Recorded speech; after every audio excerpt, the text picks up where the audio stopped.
Friends, ಇಲ್ಲೊಂದು ಪ್ರಶ್ನೆ ಇದೆ, ಇದನ್ನ ಹೇಗೆ ಬಳಸಬೇಕು? ಇದು ಬಹಳ ಸಿಂಪಲ್ ಇದೆ. ಇದು did you C dash stars ಅಂತ ಇದೆ. ಇಷ್ಟೇ simple. In the sky, did you C dash stars in the sky. ಹೌದಾ? ಇಲ್ಲಿ ಎರಡು ಆಪ್ಷನ್ಸ್ಗಳಿದಾವೆ. ಒಂದು ದೋಸ್ ಇದೆ, ಇನ್ನೊಂದು ದೀಸ್ ಇದೆ. ವಿದ್ಯಾರ್ಥಿಗಳೇ, ಒಂದು ಅರ್ಥ ಮಾಡ್ಕೊಳ್ಳಿ, ಯಾವಾಗಾರ ನೀವು ದೋಸ್ ಅಂತ ಇದ್ದಾಗ ಇದು ಫಾರ್ ಇತ್ತಂತಂದ್ರೆ ಅದಕ್ಕೆ ದೋಸ್ ಯೂಸ್ ಮಾಡಬೇಕು. ನಿಮಗೆ ನಿಯರ್ ಇತ್ತು ಅಂತಂತಂದ್ರೆ ಅದಕ್ಕೆ ಏನ್ ಮಾಡ್ಬೇಕ್ರಿ ನಾವು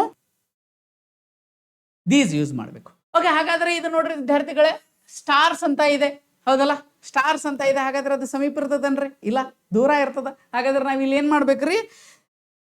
ನೀವು ಸೆಂಟೆನ್ಸ್ಗಳನ್ನ ಡಿಡ್ ಯು ಸಿ ದೋಸ್ ಸ್ಟಾರ್ಸ್ಗಳನ್ನೇ ಹೇಳ್ಬೇಕಾಗುತ್ತೆ. ದೀಸ್ ಅಂತಂದ್ರೆ ಇಲ್ಲಿ ಸಮೀಪ ಇದ್ರೆ ಇಷ್ಟೇ ನೋಡ್ರಿ. ದೋಸ್ ಅಂದ್ರೆ ಫಾರು, ಬಹಳ ದೂರ ಇತ್ತು ಅಂತಂದ್ರೆ, ಬಹಳ ನಿಯರ್ ಇತ್ತಪ್ಪ ಇಲ್ಲೇ ಅಂತಂದ್ರೆ ಅದಕ್ಕೆ ನೀವು ನಿಯರ್ ಅನ್ನ ಯೂಸ್ ಮಾಡ್ಬೇಕಾಗ್ತದ.